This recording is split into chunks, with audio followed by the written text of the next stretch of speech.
Hi students, welcome back. Now let's go through the remaining portions of the chapter. So moving on to our next topic, balance the diet. The food we normally eat in a day is our diet. For growth and maintenance of the good health, our diet should have all the nutrients that our body needs in right quantities. Not too much of one and not too little of the other. The diet should also contain a good amount of roughage and water.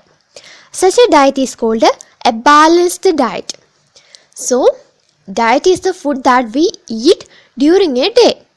We need nutrients for growth and maintenance of good health, isn't it? We get these nutrients through food. We need these nutrients in a balanced quantity in our diet. That means not too much or too little of the nutrients. Okay, so we need a balanced quantity of these nutrients in our diet. Other than these nutrients, our diet should also contain roughage and water. As we have discussed already, isn't it? We also need roughage and water. These are also very essential for our body. So a diet which has adequate quantity of nutrients, roughage and water is known as balanced diet. So here the question is, what do you mean by balanced diet?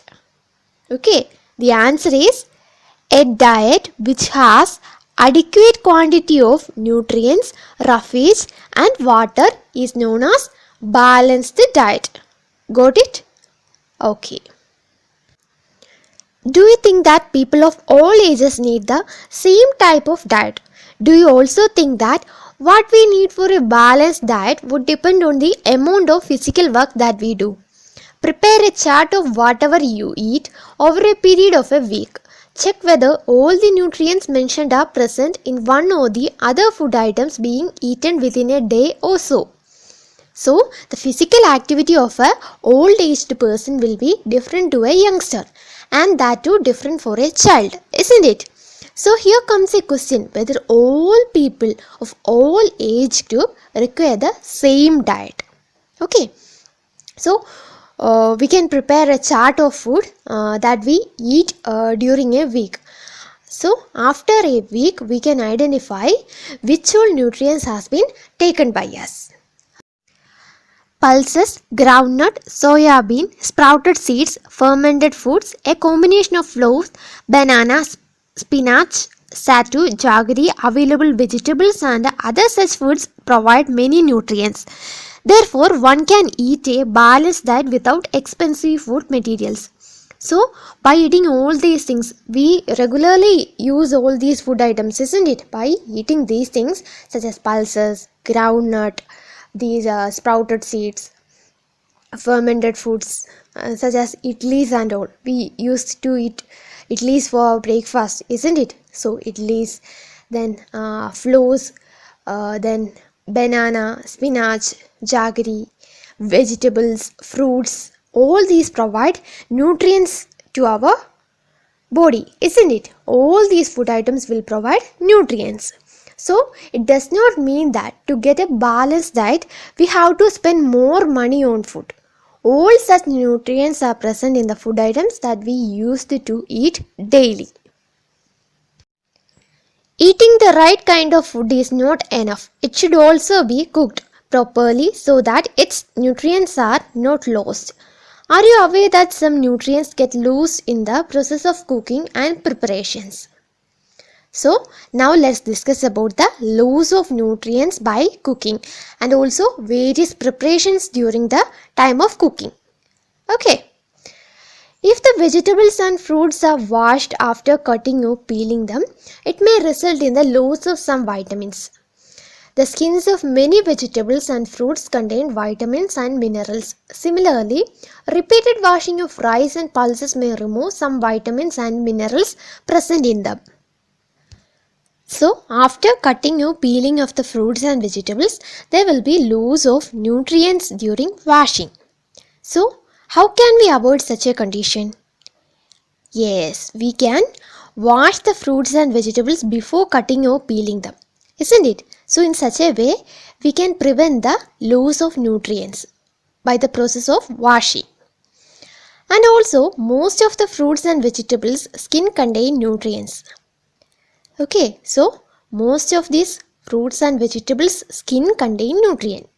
So if the skins are edible, we will not remove its skin. Isn't it? For example, apple and all. We will eat the skin of that apple also. So it contains nutrients. Thus it helps us to get sufficient nutrient. Similarly, repeated washing of rice and pulses will also remove vitamins and minerals. Okay, so through the process of washing, there will be loss of nutrients from our food item. We all know that cooking improves the taste of food and makes it easier to digest. At the same time, cooking also results in loss of certain nutrients.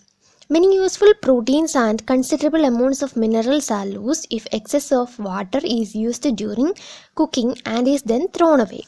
So, we need to cook our food, isn't it? For what? Yes, cooking will make the food more tastier and also more easier to digest. So, we have to cook our food. But during the time of cooking, there will be loss of certain nutrients. Okay, so it's very essential to cook food. Even though it's very essential, there will be loss of nutrients during the time of cooking. And also proteins and some amounts of minerals will also be lost if excess amount of water we are used for cooking the food. Okay, so this excess amount of water during the time of cooking will also leads to the loss of proteins and some amounts of minerals. Vitamin C gets easily destroyed by the heat during cooking. Would it not be sensible to include some fruits and raw vegetables in our diet? So similarly, due to the heat produced during the time of cooking, vitamin C get destroyed. So one sensible thing we can do is to add these raw fruits and vegetables in our diet, such as we used to eat salads and all, isn't it? So it's such a sensible way to prevent the loss of these nutrients. Okay. Buju thought that fats would be the best food to eat all the time. A calorie of fat will give much more energy than a calorie of carbohydrate-rich food, isn't it? So he ate nothing but food rich in fats, fried foods like samosa and puri, malai, rabdi and peda. Do you think he was right? No, of course not. It can be very harmful for us to eat too much of fat-rich foods and we may end up suffering from a condition called obesity. So our friend Buju thought that it's too good for our body if we eat fats more than that of any other nutrients. So he ate food which is rich in fats such as samosa, puri, malai, rabdi and peda. Is this right, student? No. Eating too much of fat-rich food will lead to a disorder known as obesity. Obesity. Have you seen obese people? Yes. They are having overweight, isn't it? So we have seen such people also. Even from child to old age, these people will have overweight. So this is a condition called obesity. It may occur by eating too much of fat-rich food. So here they have given the definition for obesity. So study that also. Okay.